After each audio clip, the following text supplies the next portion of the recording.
quite. She hasn't gotten on yet. It's up here. It'll be red. And I'll notify you that you. Okay. See about it? I'm crying. Okay, well, let's go and just call the order. No, if we're not voting, we don't need a quorum necessarily at this point. Okay. Okay, we're gonna go ahead and call to order for the day. Let's go ahead and start with roll call from the end of the table. Emily Kaiser. Kara Riley. Jeff Honeycutt, Allison Neal Malone. and we have no one remotely right now. That means we do not have a quorum right now, so we would not be able to vote if there was a voting matter, but I don't believe there is one right off the bat. So we will, if we get around to that and we do need a vote, we'll need to make sure we need somebody else here in order to do that. So why don't we go ahead and rise for the Pledge of Allegiance? I know, it was here, that's back in the corner, there we go. I pledge allegiance to the flag of the United States of America, to the republic for which it stands, one nation, under God, indivisible, with liberty and justice for all. Okay, first order of business is to welcome our new board member, Allison Neal Malone. Thank you. Okay, let's get into item number 5, district updates. 5.1 is personnel changes.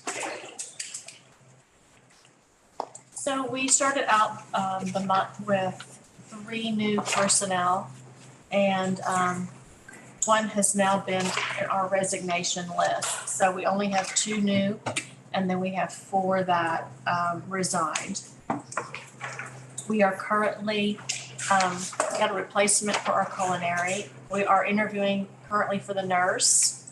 Neil Harrell has stepped back on to help with transportation as we work on training someone up to take that lead. And then we are currently advertising for the college career readiness counselor.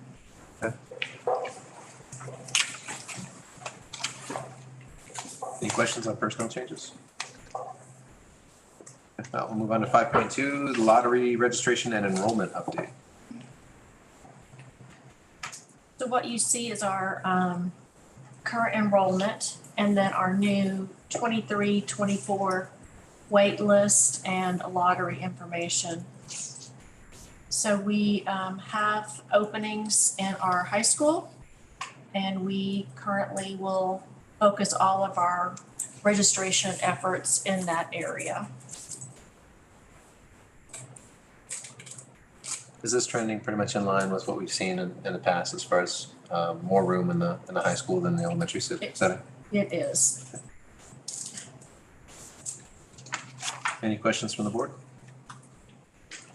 Okay, moving to 5.3, bellwether update. So you have a handout that, Susan, did you pass out the bellwether? Oh, perfect, yeah. Yeah. So what that handout is giving you a little bit of information about some of the processes we're working on with bellwether. Really trying to identify things that we're really good at, what we feel like our qualities are that we're asking and requesting of kids when they graduate, areas that we know we need growth on, and sort of our overarching goals. So we had our first in-person meeting last week in Little Rock, where we met with 3 other charter schools and did a lot of networking and really pitched our schools to our peers and colleagues and got feedback, which was very valuable, and we'll continue this work until May. And the end product is really finalizing our Ready to Grow plan. So we're coming up with some really good strategies on how we address our areas of need. And bellwether really captured the parent meetings, board interviews, the student interviews, and really were able to identify some strengths that we have and help us sort of look at that from a different perspective, which is very helpful. So I'll continue to update as we proceed on, and then again show you the final project or product when we're done. And I know I think you've shown us an anticipated timeline on this project before, but can you refresh our memory on how long we expect this to take? We end in May. Okay. And so with that, the goal is we have a strategic plan, a Ready to Grow plan. So with the idea that we're going to grow, what are our steps to be able to be that spot? in 3 to 5 years. Yes, thank you. Any other questions or comments on this item from the board?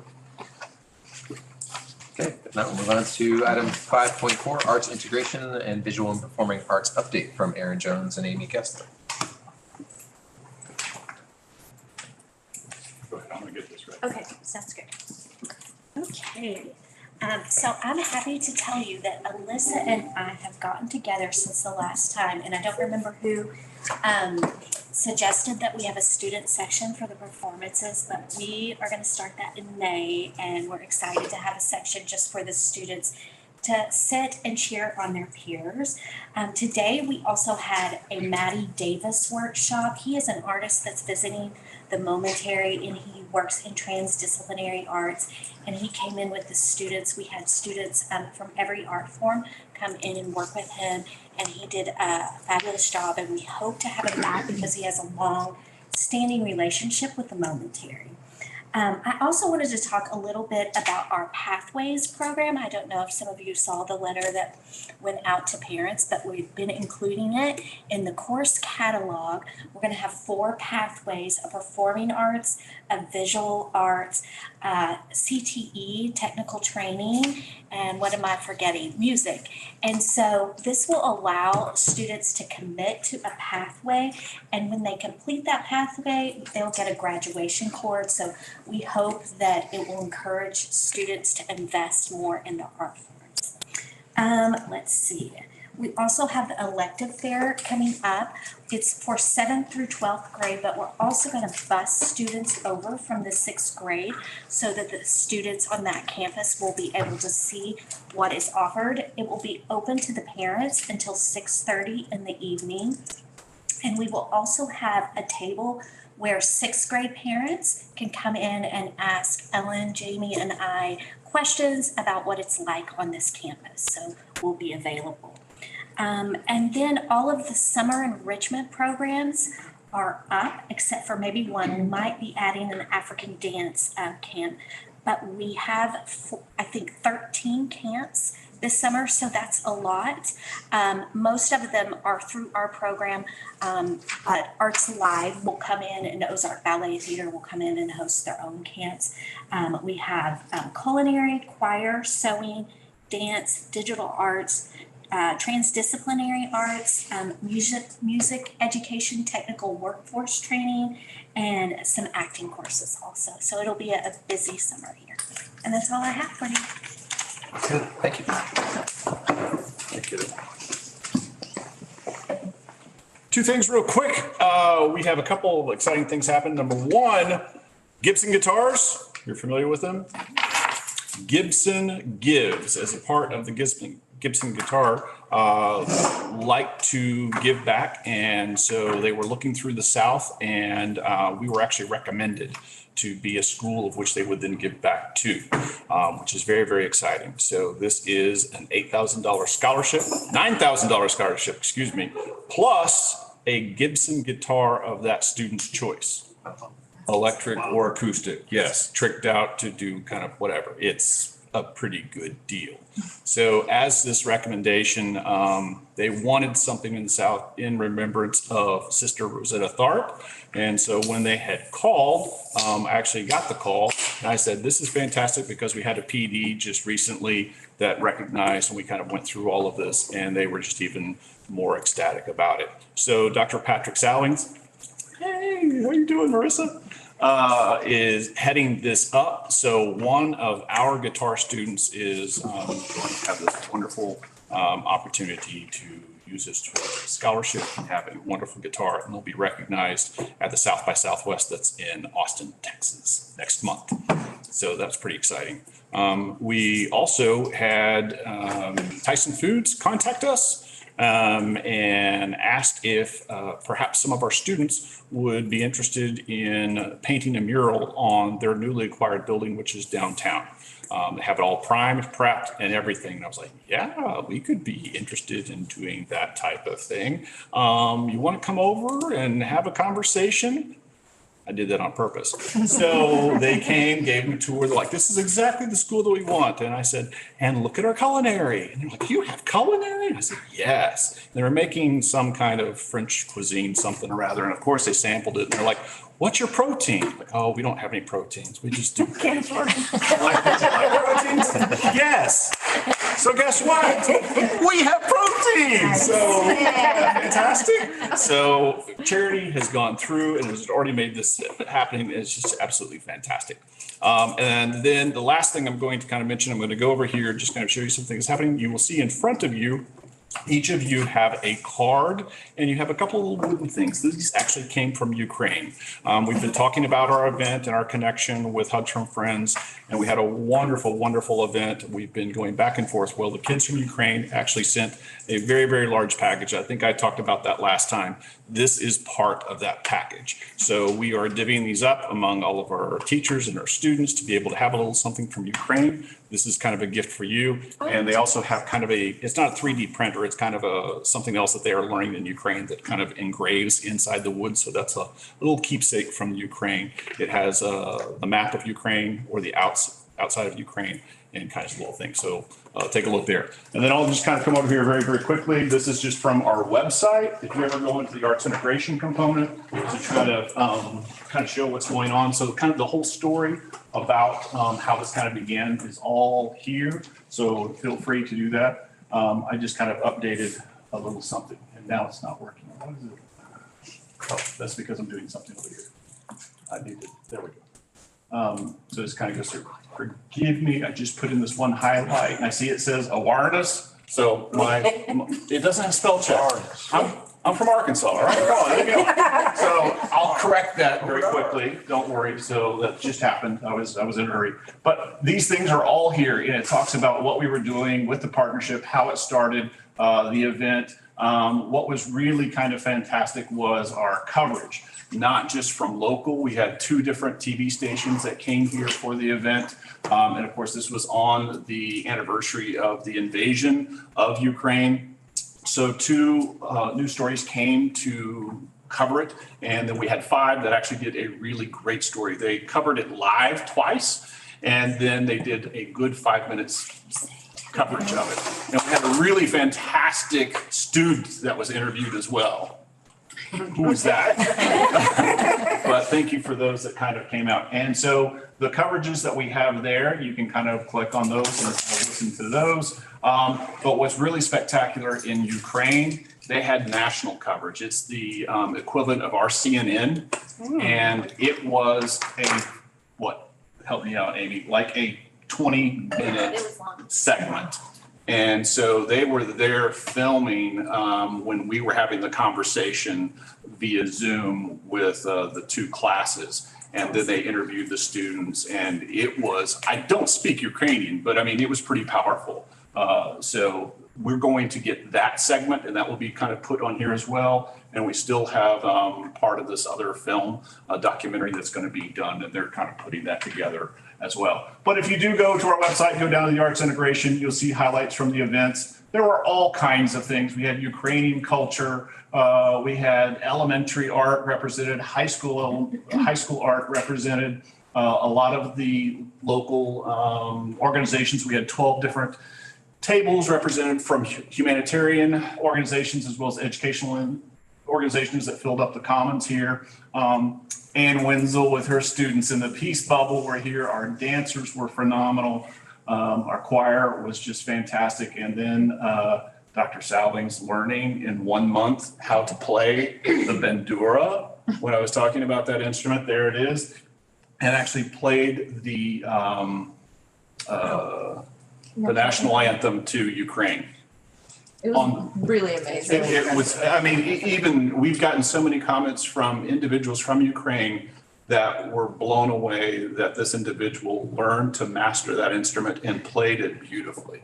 So props out to Dr. Salvings. And then international superstar Yulia brought down the house at the very end by performing. And then she gave a concert the next day at Cooper Chapel. And then these are the partners. This was Sabed. We ended up raising $1,800 total Save Ed is documenting everything that Arkansas Arts Academy did. So those are school supplies for schools 3, 4, and 5. They are numbered 1 through 25, the highest with the most damage that's happened during the war. And so 3, 4, and 5 are who we get to kind of work with and who we kind of contact, which is pretty amazing. And then down here, there's some class connections. So you can see examples of the students getting the works from the kids, Ukraine kids, and then more to come. Our students are going to make another set of cards. So when we got the Ukrainian cards, the kids were like, oh, I should have made better cards. So we're upping it the next time. And so, yes, David was there as well. I mean, the Ukrainian kids performed and sang and everything. And so they regrouped afterwards and said, when's our next one? We are going to deliver. So head to the website and see some updates. And that's what's been happening this last month. Thank you. Okay, thank you. Let's see, item 5.5, we have the terrific kids and the high school teachers of the month. So let me go first to the elementary school terrific kids list. Let's see if I can get tongue tied on some of these. Let's see, for first grade, we have Tommy Milligan, Priya Reese, and Isaac Lane, also Magnolia Cavaretti.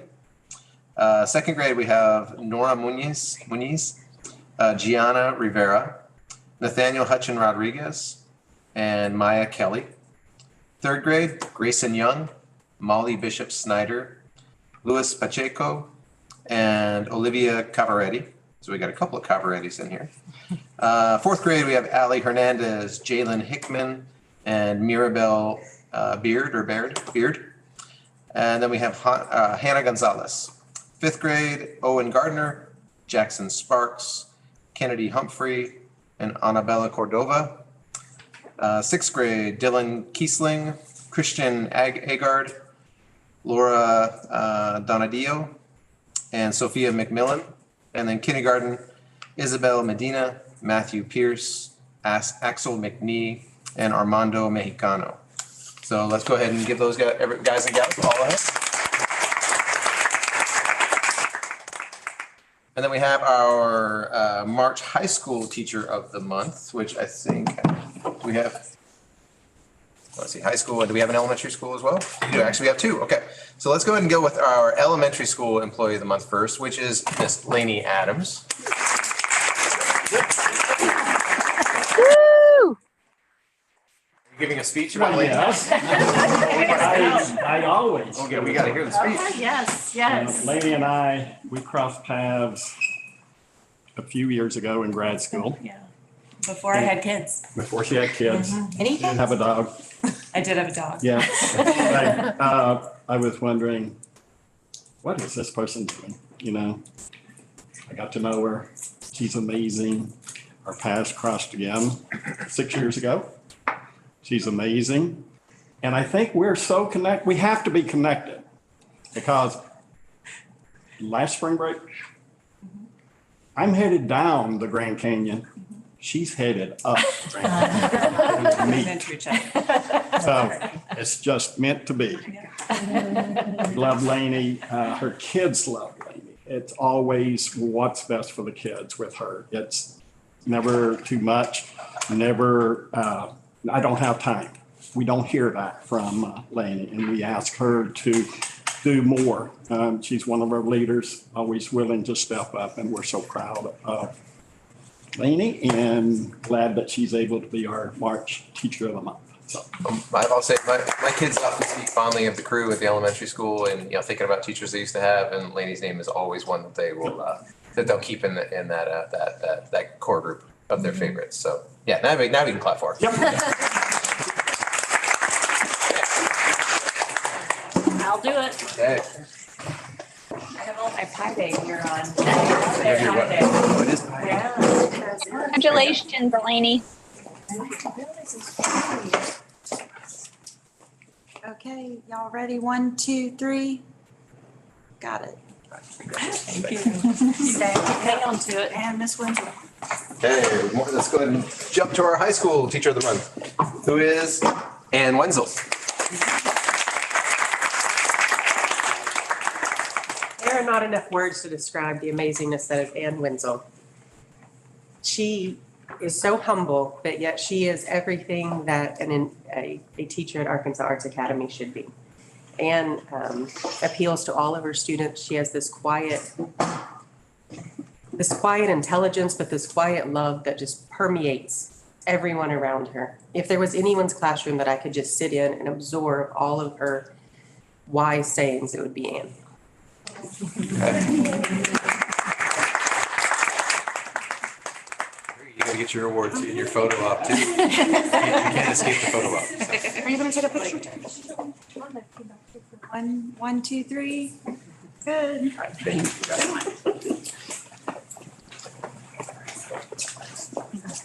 you. All righty. Next up, we have item 6, which is the student council report. Okay, I don't have a ton of stuff for you guys this time, so I don't have a presentation. But I would like to remark on some of the things we've talked about. First of all, I teared up hearing Miss Dale just talk about Miss Wenzel because it could not be more true. I've had her every year since I was in the 8th grade, and I just keep coming back. I've doubled up on her classes some years, and it never gets old to me. So I just wanted to second that. And then the other thing that I wanted to touch on was the pathways thing that Ms. Kessler is talking about. I don't know if that's like waiting to be approved or anything, but I think that would be awesome. And like I just said, I've been in the writing pathway for 5 years, so I'm kind of envious that I don't get a cord. But I just wanted to touch on that. Okay, so now we can talk about my actual stuff. Student Council has been up to a lot of fun stuff. So we did the winter formal. I don't know if I got to talk to you guys about that. It was 9 through 12. And we had it here in the PAC. It was awesome. We didn't have a huge turnout, but everybody who was there had a really good time. So that's kind of all you can ask for. And it made a pretty good profit. So that was super fun. And then we also had the opportunity to work with the elementary school to volunteer at their snowball dance that they had. So a lot of our members got to go and like chaperone and sell snacks and stuff. And that was a blast. They are a better time than the high school kids. Yes, they are. I'm not joking. Because the high school kids won't dance, and those kids will dance. Whatever. And then we had the Valentine's Day dance, which was so fun. I think that it probably was like the most successful dance that I've seen in student council. It was 7 through 9, and like I just said, the younger kids want to dance more than the older kids. So we had in the PSA, we had all the like pink lighting and like fun cheesy Valentine's decorations, and everyone just had a blast, and that made a good profit too. And then we have had our hands super full with Coffee House, obviously, because there is a lot of stuff that goes into that. Today was our first day reviewing auditions. We've been working through getting like decor picked out and food, and we're doing a collaboration with culinary. Everybody has been working so hard on the auditions that they've put out, and the ones that we've seen so far have been really good. So I think it's going to be one that is like out of the water. And personally, we're having it in here for the spring, and this is like my favorite environment to have it in. I feel like it's so intimate and like personable when it's in the commons, and I'm just super excited for that. So put that on your calendar. It's April 6th. So if you can make it, we would love to have you there. That's like the biggest Stuco thing. So we're having a good time with that. And then the other fun thing about Coffee House too is we get to have our artists come and sell their art. So we've been working with them. We have a form going, and we actually have some pretty limited space this year. So we are like vetting some of the stuff that's being sold, which is a little bit different to what we've done in the past, but it'll allow for a lot of good variation and like really ensure the quality of the work. So I'm excited about that too. And honestly, I think that's everything. Does anybody have any questions? I don't have any pictures. I wish I had photos of all the dances to show you, but I don't. But yeah, that's it. That's what we've been up to. Super fun stuff. Okay. Thanks. Thank you very much. Dr. Roberts, may I come back up? Absolutely. Please come up. I had some exciting things to share as well. Today, our East team is in Hot Springs at the first annual East Conference for Arkansas Arts Academy. They arrived safely at about 3 o'clock today under the direction of Miss Lay and Ms. Crothers went with them. We have Ezra Bowerman, who's a third grader, Lila Vest, fourth, Lucy Tobias, fourth, Kennedy Humphrey, fifth, Lila Suit, fifth, Capri Arnold is a fifth grader, Barrett Shears is a sixth, and Wyatt Bowerman is a sixth grader. But they have worked on their project throughout the year, and this is when all of these schools all over the state, they converge in Hot Springs at the convention center, and it's an amazing couple of days. You're just amazed by what kids can do when you let go of them. It's hard for adults sometimes to say, okay, try that.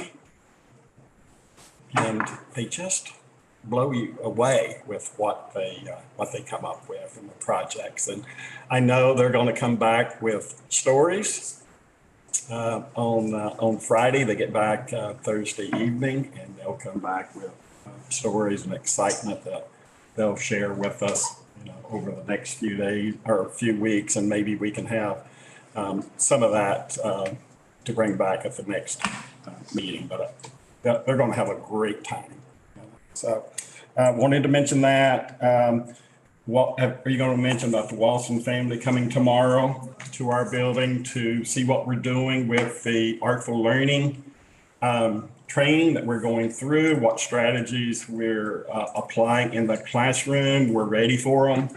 I think they too will be amazed by how far we've progressed in really just half of a year. We started in August, and we have our next training or an additional training in April, 2 days, and then in June, that first week after our last day. But for such a short time, I'm really blown away with how our teachers have just grabbed hold, and our students. It's not just what our adults are doing, but it's what our students are doing, and the excitement is back in learning.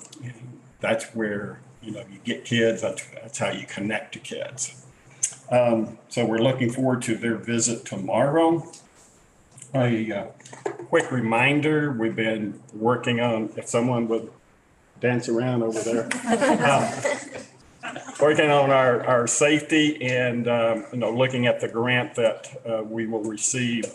And we're looking at 3 areas on both campuses, just making sure the interior doors are all up to code, up to standard, and able to secure the classroom. We're looking at window coverings on the inside. This was a classroom, that's a wall, but like that glass door, you need to be able to drop a shade so no one can see in. So we're looking at that. That's going to be a piece. We need cameras in both buildings. This building, it was a nightmare to try to get cameras. Yes. So kids cannot hide. We're in pretty good shape at the K6 campus, but we still need a few there, but several spots A couple. here. And then the last piece is a 3M product that covers glass, whether it's windows or glass doors. That's, I'll say, ballistic type glass. It doesn't mean a bullet will not go through it. What it means is if you take a sledgehammer, you can just bang on it and it just will give. It won't just shatter and it's done. It eventually you can force it in. But they've also developed the fringe that it attaches to the fringe of the film attaches to the frame. So now it doesn't. You cannot force your way in. So we're looking at that. It's about $350 per window. But, in my mind, and I asked the rep, I said, so what about tornadoes? He said, more schools will put this in, more hospitals will put this in for safety when it comes to severe weather than they do to keep people out. And, you know, to me, that's a great selling point. Now, can we get all of that with, you know, our grant? We're not sure. The company out of Little Rock that we would deal with had a salesperson in the area over the weekend. He dropped by our campus Sunday, just did a walk around from the outside. And, you know, he gave us just that quick bid. I needed something for you tonight. And he said about $350 a window. Okay, about a 4x6 window. The regional rep from 3M will be here Thursday to meet with Dr. Roberts and myself. We don't have the time, but he just sent a text and he'll be for sure be here Thursday. I think that's something we, you know, our committee, when we met, we talked about how to keep people out, how to keep the unwanted person out, I'll put it that way. And then with, you know, with the glass and with the tornado and the, you know, the protection there. So that's my spiel. And I think that's it. Thank you. Okay, moving on to item number 8, the consent agenda. This went out to us a few days ago. I had a chance to review. Everybody have a chance to review? And if so, are there any questions or comments about the consent agenda from last month?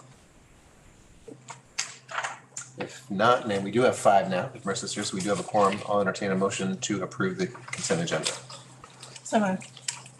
Second. Okay, all in favor? Aye. Any opposed? Okay, that motion carries. I'm sorry, who I second it. first? Kara was the first, Marissa was the second. Thank you. That moves us to item number 9, which is new business. So I was contacted by an architect firm representing an organization that's paying for some renovations for downtown Rogers. And I've submitted some of their plans. And what they're going to do is continue that brick look that's downtown on some of those and roll it all the way down Poplar. What that would mean is they're closing down the 4-lane and they're gonna make it 2. So with the additional lane space, they're gonna extend the sidewalks, do the beautification with the bricks. And we talked about what that would look like for us as a school. The elementary across the street, they had the same conversation and they were okay with parking spots on that side of the street. So their plan is to have some parking on whatever you call it, let's see, the left-hand side facing their playground. Mm-hmm. I particularly didn't want that in front of the school here because in my mind, when we have cars parked all in front of the school, it's really hard to monitor who's in those cars, how long have they been there. I just feel like for safety, it's a little bit more concerning, especially since we're so vulnerable with this glass right here. I didn't like the idea of a car sitting there and monitoring kids and knowing our daily routine. So they took that into consideration and they drew a draft for you guys to look at. And they're gonna have trees that will line where the parking spaces would be. So we would get some additional coverage as they got bigger. They're also going to add in increased safety for crosswalks. They're gonna do the street embedded lights that come on, which is a huge plus for us, especially going across this way and then across Poplar. They're going to add in street lights, which is another huge plus for us, especially when we've got kids that walk from here after an event and go downtown. There's a lot of just blank, dead, light space. So I asked them to put this together for you guys to look at. The big, I think, question for you, unless you have some issues with the way they've done the layout design, is they will consume about 3 feet of our property along the front. And that's just for the sidewalk and the extension piece. They're also gonna connect, and I don't know, he showed me, but I'm not exactly familiar with every parts of Rogers, but they're gonna help connect, the walkways are gonna help to connect to bike trails.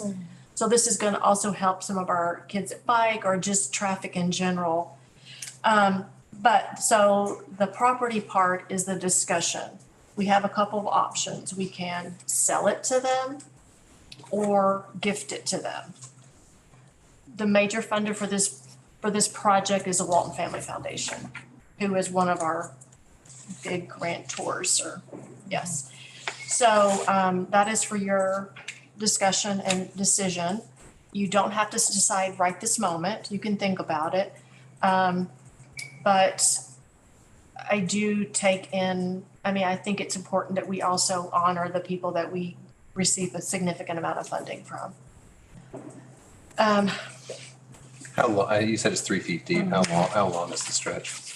It goes from in front of actually it goes past that house that's next to us. So it goes down to the end. Then it goes all the way past our school, all the way, they're going all the way down. Do we know the length in feet? I'm just trying to get an idea. I mean, it sounds like a very small piece of land, so It's just, I'm trying to get it's an the idea. greenway in front of our school.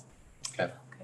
So my big concern about going to 2 lanes here is the pickup and drop off for both schools. Yeah. So how? That was my question too. Yeah, Well, that part we have zero control over. okay. And that is not the negotiation. They're gonna do that irregardless. So I don't know if you can, thanks for bringing that up. If you guys can see, they're gonna swing out an easement that's it is gonna go into our drop off a little bit, but mostly we're gonna have to navigate traffic in a way that cars are not, and let me stand up and flip to it. So it's gonna cut out a little bit right here. But we're gonna have to navigate traffic so it does not stand still on that Poplar. But also, that's not gonna be our responsibility, that's the city of Rogers and their police department to manage that. We will have to do our due diligence, the buses will stay the same. We'll have to do our due diligence of getting kids moving out and cars moving through. If I was to say a number, I think we have a tight spot, and you guys pick up in this loop, but it's for about 12 minutes. Like from about 4 to about 4:15, 4:20, maybe, is the worst. Well, except they Parents- really start lining up about 3:45. Yeah, and they'll line up on this backside On street. Poplar. So, Well, I don't know what to do about that. yeah, I don't either. The problem that I'm concerned about is honestly, if parents park over here, then kids have to cross this street. So if that's the choice, we're gonna have to train our kids to come down here, cross here, and walk down this sidewalk, rather than jumping across when they come out this way. If you guys can think of anything that would maybe make it better, I feel like at this point, we need to speak up. But there is not much wiggle room here. I mean, if there's no wiggle room for us to, I mean, because obviously I don't think any of us are talking about the land. We're just really concerned about that. Yeah. Parking, well, the drop off and pickup, so. I mean, you guys could vote, I'm sorry, Marissa, I didn't mean to interrupt you. You could vote to have this parking.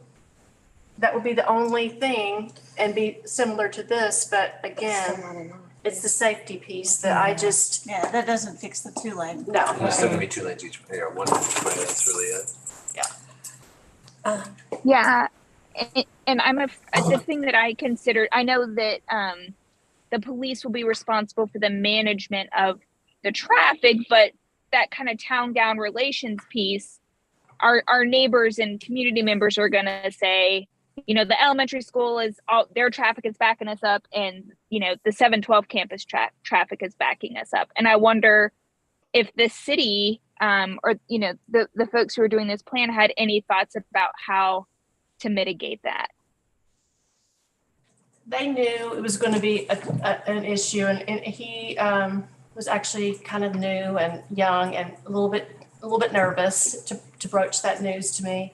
The only other thing I can think of, and I think we could do it is train our kids and parents to pick up not right here in front of the building, but maybe at the side street here or just shift Could we away. dismiss out the PAC door so that we could move We traffic? We could try it. I mean, it might be a good trial to see if we could move traffic forward a little bit. That's actually a pretty good Or idea. even start the pickup line at the end of the driveway. Like, I can't, all the way at the end. Well, and we could. Yeah, I was wondering. Now that you mention that, we could think about how maybe we restripe out front to actually provide a walk lane, you know what I mean? Like, not a bike lane, but a separate walk so the kids could exit out the front, go out a separate like walk lane to get more down. I mean, And we then are pick up talking there. about teenagers, and do we really need to all stop and pick up and, you know, do this? Or could we go, get out, go find your car? You know, and maybe say, start at the end of the driveway, right where it kicks out on, is that Fifth? Or Third, Fifth? Yeah. Yeah, Jamie, you got an idea? My concern with starting there is students aren't gonna be able to see the cars in back. So you're gonna have those like 10 cars or 5 cars, whatever, Yeah. that the kids won't know if their parents there. A lot of times parents text, Yeah. but that would be my concern. I do think we can definitely start all the way up here though. And I like the PAC door idea. Yeah, I do too. There's just not visibility behind the building. We used to dismiss out of the PAC and it worked really well. I was gonna say, I thought we had done that in the past. But I was really, So going on, if there's an event, we won't be able to do I that. thought I was thinking- yeah, that is true. Performances. I didn't think about that. Are there events right after school? Yeah, Well- rehearsals all the time, like Yeah. especially for musicals or if there's a dress rehearsal. Maybe we we're could- Practicing the week. Yeah, before. maybe we could at least make the cars go that far up. Yeah. And then you can see them, even if you come out this door and disperse. Well, we would just need, as a board, we would need to task administration and the school leadership to be able to come up with the right flow, you know, for exiting kids. It's just some feedback from us. So we know what we're talking about here, though. I mean, it is a very small piece of land, but do we know what the value of that land is? No, I mean, it would be up to us to make a proposal. They've. If it's the Walton Family Foundation, I mean, they've been instrumental in us Yes. doing things on this campus and Yes. somebody that we want to work with in the future. So I'm not personally as concerned about that, but it is still smart if we're talking about giving something away. We should know what we're giving away. And can we write it? Would have to get an appraisal. It's gonna cost us money to give something away. All right, I'm just gonna put it, I mean, and we cannot move on it, but I move that we donate the land to the city. I don't wanna pay for an appraisal. To donate something. I bet you the city has a sense, right? If they are asking for the land, someone in the city has a sense of how much that piece of property costs. I don't think that we would have to do our own appraisal, not necessarily saying that we shouldn't give it away, but I don't think we would have to pay for it. Someone's done the due diligence at the city. The right-of-way easement documentation is attached and,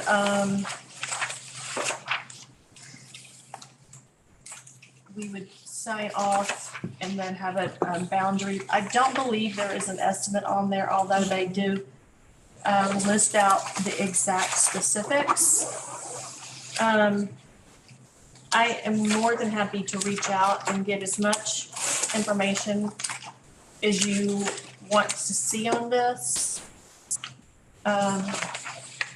Survey description, so we do have that.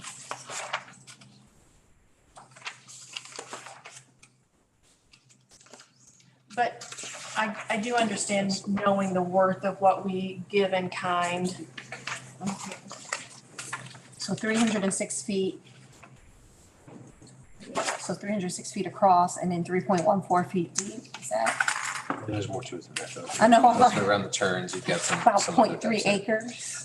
Yeah, personally, I'd probably like to understand what it is that we're giving. I mean, I can't imagine that the value is gonna be enough that we're gonna say, no, we should sell this to them, especially given the partnership. But if there's no reason why we have to rush into deciding today, I personally prefer to know, Okay. have a ballpark. And that doesn't necessarily mean that we need to have an appraiser out or work with the bank to have the exact dollar for dollar figure, but something that tells us you're giving away $10,000 worth of land, or whatever it is that the number is, would be helpful to me at least. I will reach out and try to find out what they can give us, and then I'll share that with you, and then let you guys know. You can decide if that's enough information or you need more. How does that sound? Is there a way that we can know if that, the donation of that land will benefit us in some way tax wise? I didn't think about that, but I'll find that out as well. Should. Should.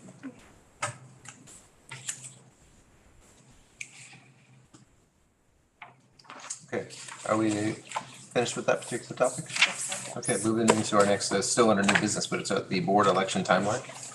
So I just wanted to submit, for your reference, the new information that's come out about the school board election calendar, beginning this 23 school year. And, as far as I see that it's very similar to our time frame, but I wanted to present that in the board agenda. Is this something we're supposed to be following? Because we're charter, we have waivers, but I just wanted to Okay. show you what is submitted to the school districts in the state of Arkansas as it just came out. And then also discuss when you wanted to begin the notification for the election term to start for the June vote for the July, the 2 new members coming on in July. Is it a June vote? No, we usually vote in April, Yeah. but Oh, you vote in April? we're kind of slow. So we might want to move it to May. 'Cause we usually have this ball rolling by now. Okay. So we usually voted, Aaron, do you remember what day it was last year? Do not. Okay, It's definitely April. I feel like it was somewhere around April. It was somewhere around tax day. Oh, you know what? You're right. I think we had on the tax day. Yeah, and this year tax day's on a Saturday, so, you know, if we wanted to, make our date a little bit later to give people time to file. Today is the 14th, so if we sent out a notification this week and said you've got, until, I don't know, first week of April to submit your applications, is that fair? Except we're going on It's a 2-week spring break. break. Oh, well, yeah. I Okay, think we could send the announcement out now, but might not want to have it due until, give people a little bit that time. what day do you think is fair, looking at your calendar?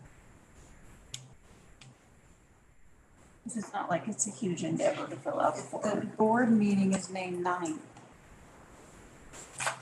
It'll have to be that. scheduled now, May 9th. Well, the April board meeting will be April 11th, and so if we had, I think it being due back, because they would need to talk at April 11th or whatever we're gonna do, right? Are we doing the videos We've again? done yeah, video we did meetings in the videos past. last year, and I think that was really good, because that was much more available to the public.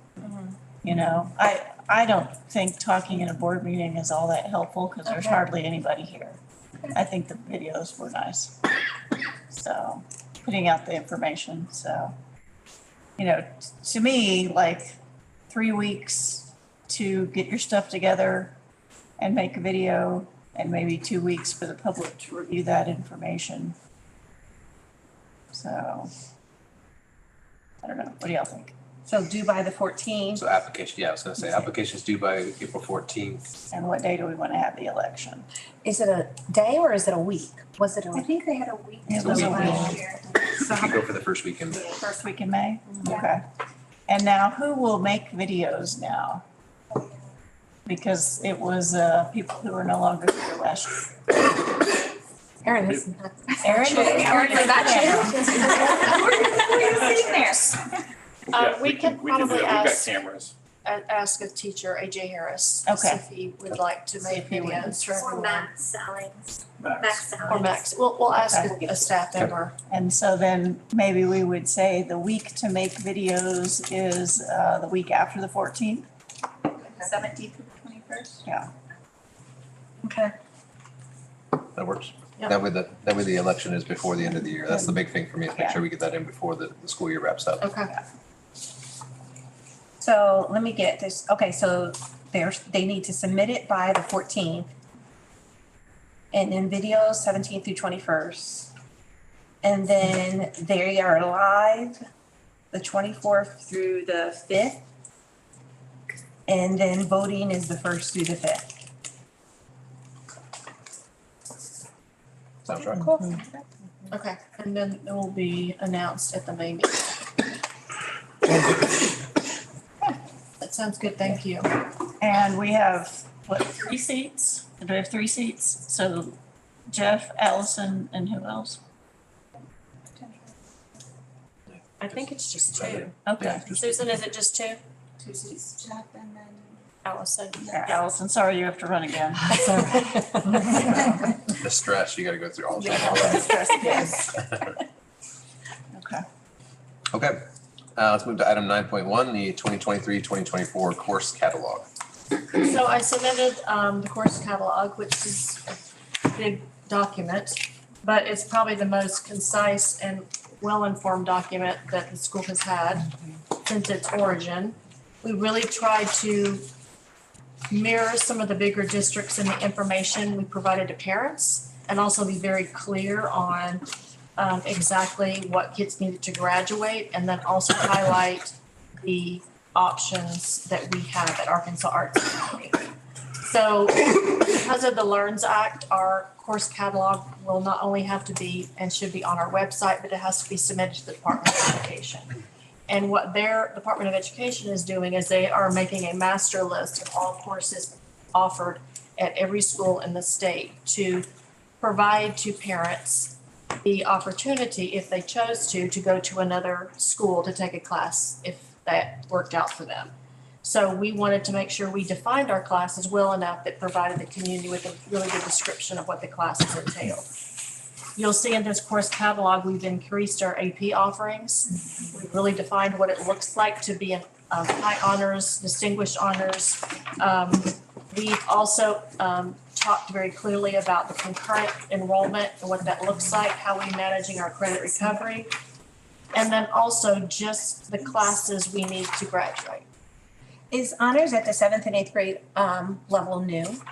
Yes. Okay. So we are really trying to push out our acceleration classes. Yes. And I'll talk to you guys about that in a different section of the meeting, but this also talks about our arts pathways, which we've finally been able to solidify. And so these are completer pathways. So if a student completes the whole pathway, they get the graduation cord as well as the honors graduate. So our push with that is to try to give kids options so they can not only go through a scaffold level of classes, but also have a vision of what it looks like to go through the whole thing.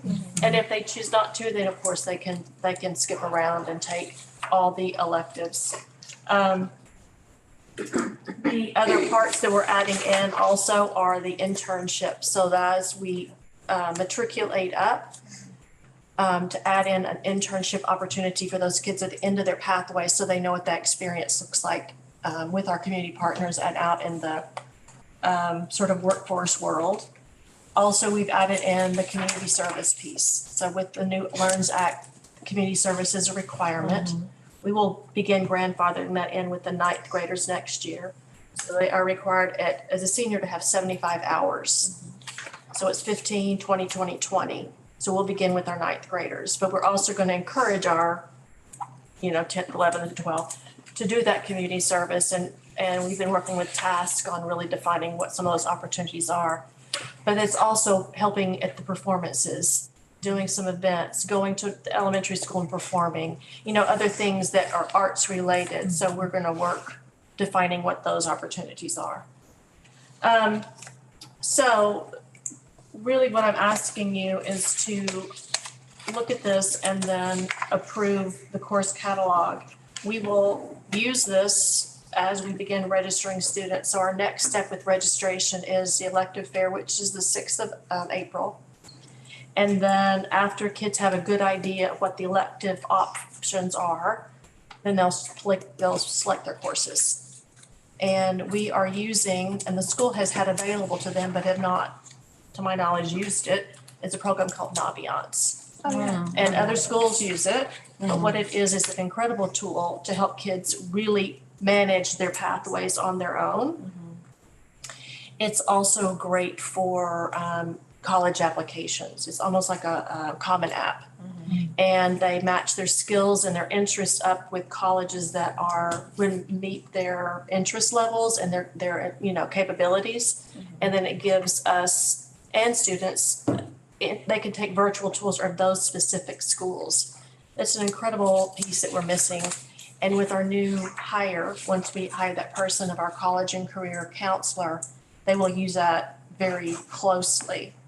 Naviance is something kids begin at 6th grade, some even 5th grade. That's what I was gonna ask in terms of, now that you're offering the honors level, could the honors level be at the 6th grade level as well? Because that's where it normally would start in So what we're doing and looking like, and we can jump ahead if you want, Sorry, but no, it's perfect timing, is what do we look like and what do we do with our gifted kids at elementary? So one of the proposals I'm asking you guys is to approve the position of a gifted and talented coordinator at elementary. Oh, thank God.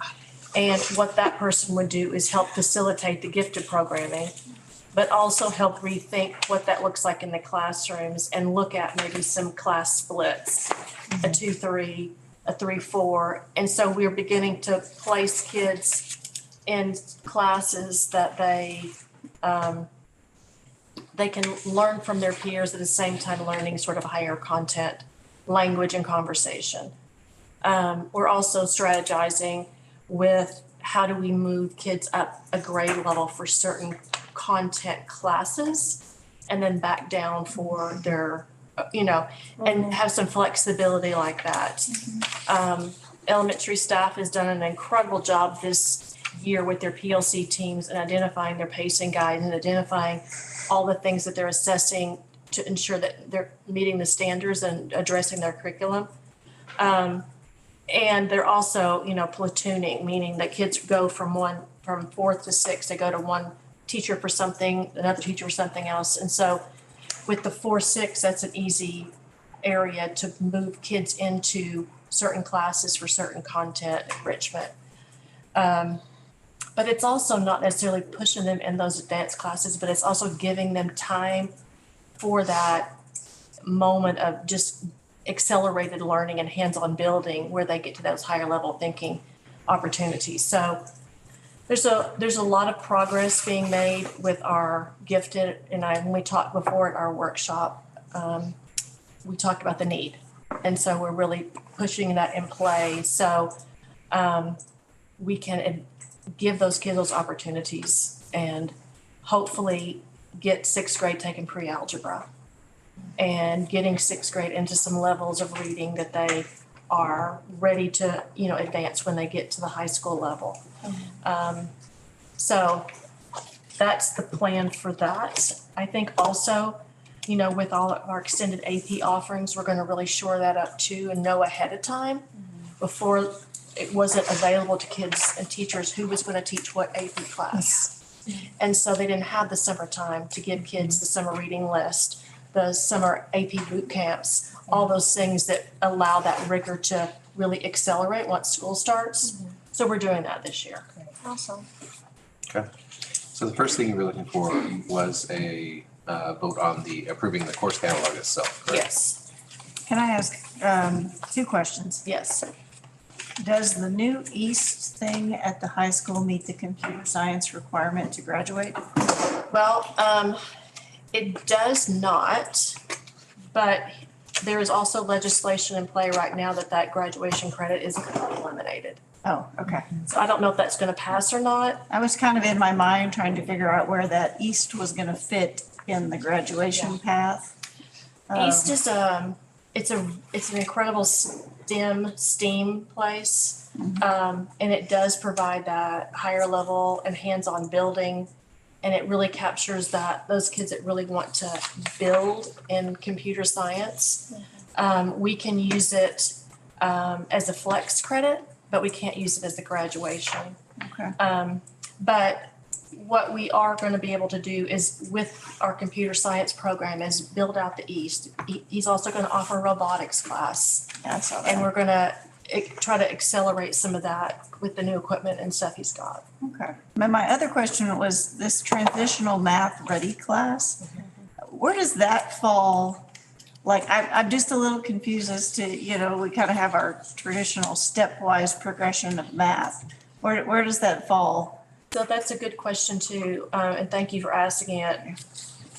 This school has not, in the past, pushed out the option for kids to sign, or parents to sign out on the core waiver. And what that is if kids graduate with core or SMART core. SMART core is the college readiness piece. Core is kids that maybe not necessarily want to go right to a 4-year, they maybe want to enter into a 2-year. Maybe they want to go to a trade school. Maybe they signing off on that will allow kids not to have to take the transitional math, which is a skills-based next step math. Cal, the 3. Okay, that makes sense to me. I was trying to figure out in my mind what the real difference was between pre-cal and transitional math ready. Yeah. Because that kind of like say they have the same prerequisites. Okay. We have a pocket of kids, and every school does, especially post-COVID, that are struggling getting their math credits in. And if they didn't pick up on it when they were in 5th grade, 6th grade, 7th grade, and they transition to high school and they're hit hard with algebra and they're not successful, it is a slow decline of their engagement, their feeling of self-worth. So in our efforts to kind of move kids along, of course, we want to put them in as much rigor as possible. But we also want to be realistic and push them towards success and graduation. Okay, thanks. Any other questions on the course catalog itself? Yeah, having a chance to look over it before we came here, it's light years better than anything else that we've had before. I'm sure these types of things are living documents, so you guys are gonna, I'm Yes. sure there are things that you'll need to modify as you go along, but yeah, I think it's a great start. So if we're in agreement, I'll entertain a motion to approve. So moved. Second. All in favor? Aye. Any opposed? Okay, motion carries. If you're okay with it, and since we already started the discussion, why don't we jump to 9.4 so you can continue on with your discussion of the development of the gifted and talented program. So what I'm proposing is that we add a position to our staffing is to have a gifted and talented coordinator begin helping us push out what that looks like at the elementary school. Really, GT is not necessarily a coordination process at high school because it's honors classes. Right. And so really we need to think about what does accelerated learning look like at elementary? And how do we screen for it? I mean, there are ways to screen for it, but how do we identify it? And how do we not only train teachers classroom strategies, it's almost like a push-in individualized education plan. It's a gifted IEP. It's an IEP. And so how do we train teachers to teach this way in their classroom, but also what activities and what enrichments do we provide on a daily or bi-weekly basis to kids that push them advance? And also how do we support Quiz Bowl, Science Bowl, all those other things that keeps them engaged and thinking and collaborating with their peers? So this person would be sort of leading that charge. And then also kind of helping us scaffold that to the high school level, helping us bring those kids over here. You know, we've had talks of, do we bring kids to the high school for certain classes? And it would be much easier if there wasn't a 30-minute travel time, you know, but if we can't do that, then what are other things that we can do? Do we move staff versus kids? But having someone in that role that's all that you're focused on will help us, I feel, a whole lot. How much do you anticipate the position costing and where's the money gonna come from? I would estimate coordinator position 60, 65 or so Before benefits. before benefits. Depending on their years in, and we, really to find someone that's been doing this for a little bit of time will help us. But we'll see what's available. The pool staffing, hopefully we'll be able to, so with the LEARNS Act, we get some funding to increase teacher salaries to a certain amount. There's also additional conversations on how does the legislator going to address salary schedules within that next phase of it. We still receive our salary equalization money that we got last year to raise up our minimum and our median. So with all of that combined, and we will be reducing some staffing positions as well to make this fit. Okay. This will be the first time for this. Yes. Okay. Yes. Any questions from the rest of the board? If not, I'll entertain a motion to approve the position. Second. Okay, all in favor? Aye. Any opposed? Motion carries. So we'll work backwards, go to 9.2, review of the board requirement. So I'd like for you to consider, as we move into the board election, adding an additional community member to the board's qualifications. So we are opening up some spaces to people that maybe can assist us as we move forward in the PR, in the financial pieces, or whatever that will help us within our community relations, involve more of our community to the board, so we can just extend our wealth of knowledge.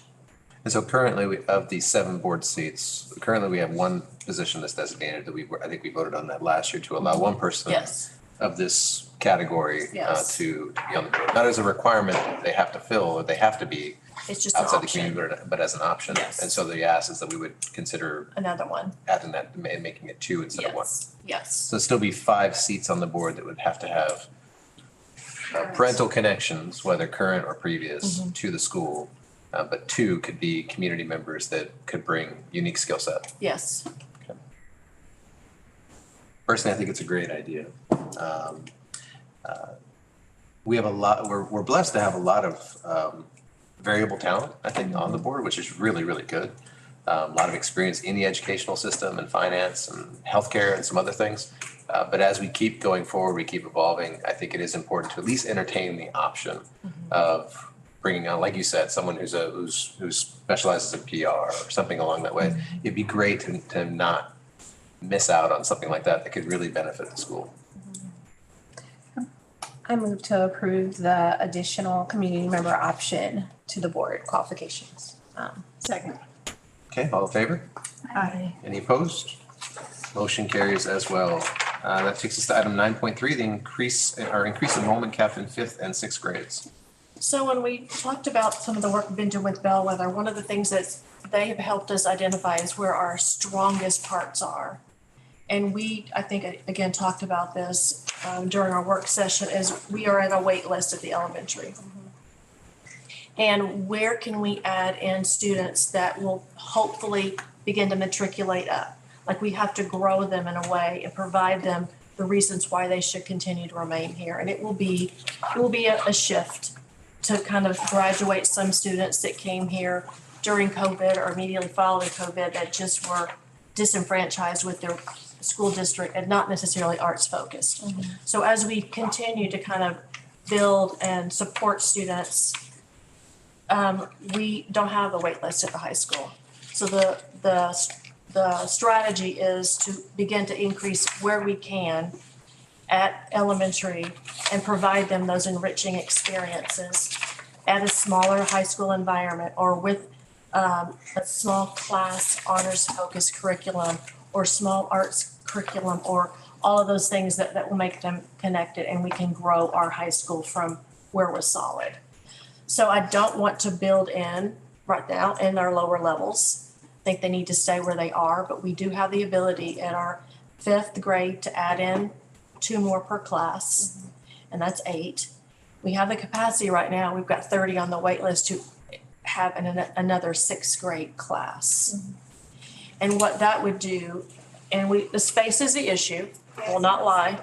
But if we have the option to think through that, and we not necessarily have all 30, maybe we begin however that looks like. But if we can, the board approves us to allow some flexibility in those numbers that are the sort of cap numbers per grade level, we can potentially expand students, which would fund the GT coordinator position, which would also give us another sixth grade teacher that we could bring in that would be very focused in on a particular area of need.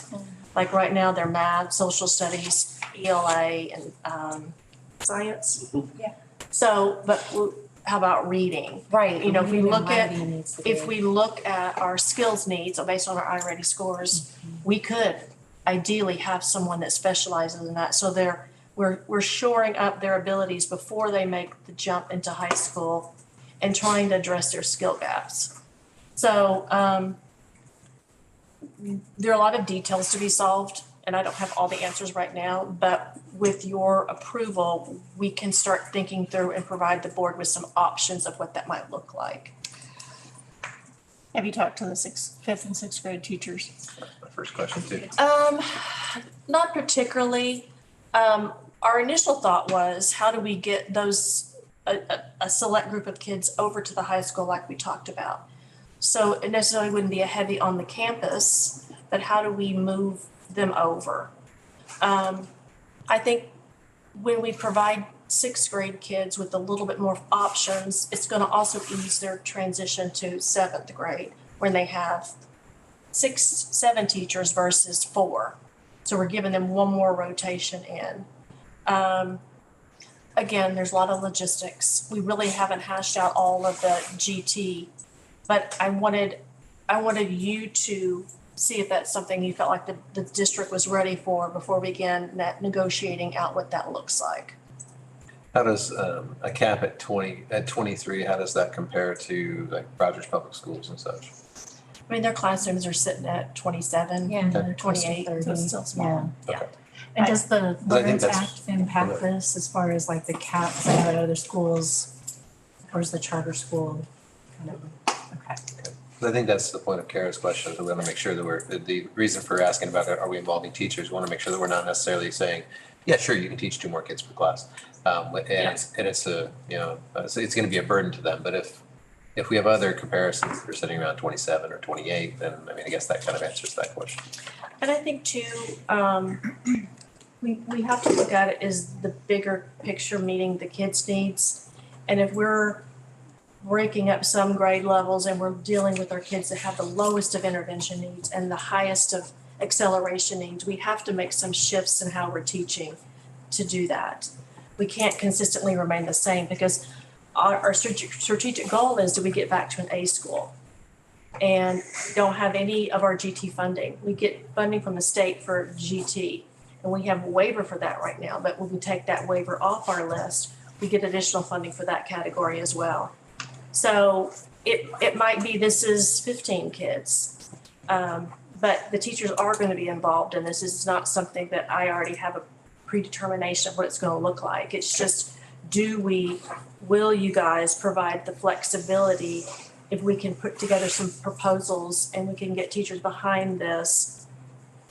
Could we think through what that would look like? I mean, sounds good to me. I agree. Yeah, I think I feel more comfortable understanding how the teachers envision what that capacity looks like.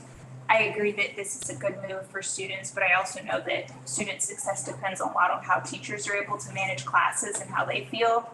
And so understanding how 2 kids in each classroom, right, what that looks like for 5th grade, that seems like maybe a manageable reach. I'm not sure, but I am concerned about 6th grade space. I know what the 6th graders are in right now, and where even 15 kids fit, you know, I'm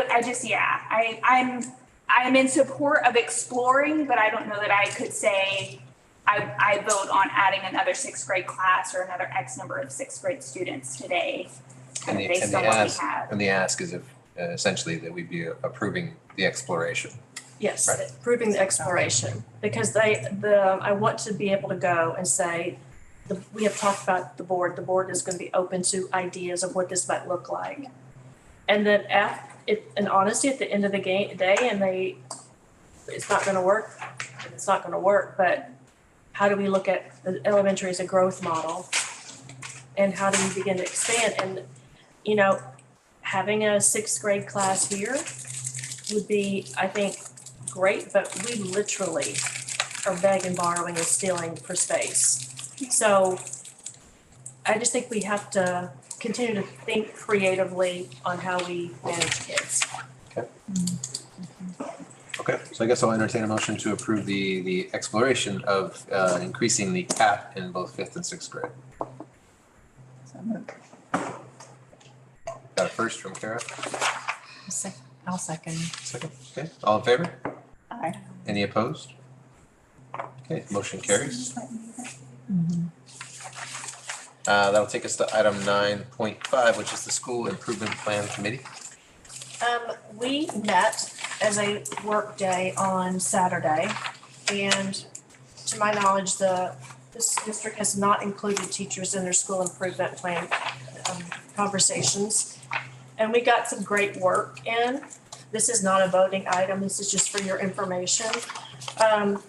We are beginning to look at things that we know, if we identify where we want to be at a school. And if we identify where we know our skill gaps are with student learning, some of these graphs are pretty, a little concerning. But this is only from one source of data. But we know we need growth in ELA and math. And so the task was really to chart out how do we get that growth happening in all the grade levels. We also know we need significant areas on teacher retention. What do we do to work on our teacher capacity, their effectiveness, the teachers that are on campus, and what supports do they need to be more successful? We know we need to work on attendance. Attendance is critical, and that's a big part of our ESSA score and our federal funding, is how do we keep kids in the building during the day and not get checked out, but also how do they show up? So that's part of our proposal, is how do we incentivize attendance? What do we do to encourage students to stay at school? And so part of that is in the course catalog as far as exam exemptions and what it takes to be a high honors, and that attendance rolls in because we know attendance equates to success in school. And so we're trying to make those connections. We're also looking at, what does our PD look like, and is it truly teacher resource driven? And so that's part of what we're also discussing. And then really what do we need as far as our the connections in our literature and all those things for students to be successful. So our first work session was Saturday. We'll have another one in April, and then we'll be presenting this proposal to the board in May of what our strategic plan for next year looks like and how we're going to support that with training and resources and how do we budget. Some of the conversations are, do we need a literacy coach at elementary? What kind of funding is tied to our plan that I need to roll into the budget for next year? So anyway, I wanted you to know that we are working on that. It's a great group of teachers. It's great working and brainstorming and listening to great ideas. And so we are eagerly working on that plan for you. I have a question about the attendance. Is that the check-in, check-out, is that the same sort of problem across K-12, or are we seeing different attendance issues kind of based on campus? I think that a lot of kids are tardy. And tardy in 15, 20 minutes is a big deal. Yes. A lot of instruction. A lot of instruction, a lot of settling in that then carries over to another 20 minutes while they get caught up. It's kids being truant here. Okay. Or just not showing up. Kids checking out, kids ditching, we're having to really address what it is that's the piece, that's the lack of engagement piece. And one of the strategies is going to be looking at our master schedule and how do we break up the day so kids are constantly involved in rotating teachers in the content areas so they can flip team teach, especially at high school where they do that at elementary. Yeah. And sometimes it is, you need to hear the information from someone else. You need to break up your class period and hear it a different way or actually do a hands-on enrichment piece for it. So those are the things we're looking at about the attendance, but really it's training parents too. That And it's was, addressing parents. And I told I'm gonna address the parents at both sites because they have to know that they're not only legally responsible to get their kids to school on time, this is the FINS, and we're gonna start filing FINS. We traditionally have not filed FINS, and after 10 days, we're filing a FINS because that's educational neglect when they purposely don't get their kids to school. But it's a training, because again, post-COVID, I hate to keep saying that, but it's a thing. I don't know if that answered your question or not. yeah, thank you. Okay. So this is just for our information, no vote required on this item. No vote required. Okay, moving to item 9.6, bereavement days to employee contract. So this is the last voting thing for tonight, is right now we don't have any bereavement clause in our employee contract. And unfortunately, we've had some staff that have been in this situation. And it really came to my attention that we don't have any opportunity for families to have that respite. So they either have to use, teachers have 2 personal days or a sick day. And that's tough. And so to provide them a little bit of comfort to know that they don't have to worry about it, I think is a great benefit we can offer our employees. May I ask, what is the standard? Because, I mean, if I lost an immediate family member, 3 days would not be enough time for me to recover. It goes from 3 to 5. I mean, it goes to vary. What we also have to think about fiscally is the cost. Right. Because it's the day and we would have to bring in a sub and we would have to cover that. Subs are incredibly hard to find. But I'm not making an excuse because this is a very awful situation to be in. It can be whatever number you guys want it to be. I just put 3 because that's a pretty common number. It's pretty consistent with the school districts. I know we can make it whatever you want to be, but this is the standard. Is immediate defined? So we would define it as, spouse, children, parents, siblings. But not grandparents? Grandparents. Okay. Yeah, typically it's exactly what you just said. It's once you get into the realm of aunts and uncles and cousins and Then such, that that's gets a enough. little Yeah, bit further removed. Okay. I would move that we make it 5 days, just because I know a lot of people need to travel. I do understand fiscally, but I just feel like if our employees are in this situation, I just want to be as courteous as possible. Knowing that they're probably going to take the days anyway, I don't want it to come out of their personal days. Okay, I'll support that. That's reasonable. okay. Yeah, I support 5, and personally, I think if someone considers their aunt or their uncle or their first cousin who maybe had a strong hand in raising them, maybe has a more significant contribution than a parent, how we define family, I feel like if we have a policy that states number of days, whoever is the most important that you want to take those days for, I don't know that there's any benefit for us dictating that. If that's what the employee feels they need to spend those days on, I would be supportive of making that modification. You could leave it as immediate family, define immediate family, but leave room for administrative discretion. Okay. I think that's fair. Otherwise, you do leave open the possibility of abuse. Right. Of that benefit. Oh yeah, my uncle was really important to me, and you haven't seen your uncle in 7 years. So I think that makes sense. That gives you guys a little bit of flexibility for that exceptional case that matches exactly what you're talking about. May I interject? Will it accumulate? Or will it always start at 5 at the beginning of Per year. Yeah. Because if it accumulates, then we get into a whole Usually other. No rollover. bereavement is not. Yeah, bereavement doesn't roll over. You're right. So it sounds like we're talking about approving the bereavement, addition of bereavement days, but making that 5 days. If that's correct, I'll entertain a motion. Go ahead. I second that. So I guess I'm first. First and a second. All in favor? Aye. Any opposed? Okay, motion carries as well. Do we have any discussion of items since the publication of this agenda?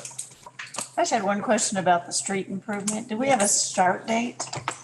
So ideally, I said, it'd be perfect if you did this over the summer. Exactly. Of course, that's not, our right. timeline is not necessarily their timeline. We can't control that? What? Yeah, I wish. So I hate to say that I think it's the fall. But again, they are waiting on the variables of, that we're not the only decision maker here. They've got to reach out to the residents, which are not as easy as the Yeah, business that'll drag owners. it out. Yeah, It'll be next summer. Summer 2024. You're probably not wrong. yeah. Okay, any need for executive session tonight? No. Okay, if not, I'll entertain a motion to adjourn. So moved. Second. Okay, all in favor? Aye. Any opposed? Motion carries. We are adjourned. Thank you, everybody.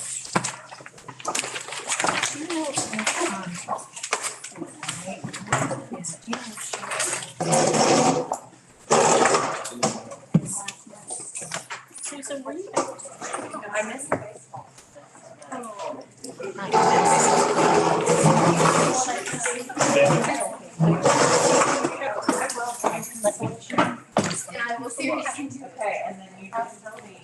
I'm dying to know what you need me for. Well, she told me, I came in, I was like, this is.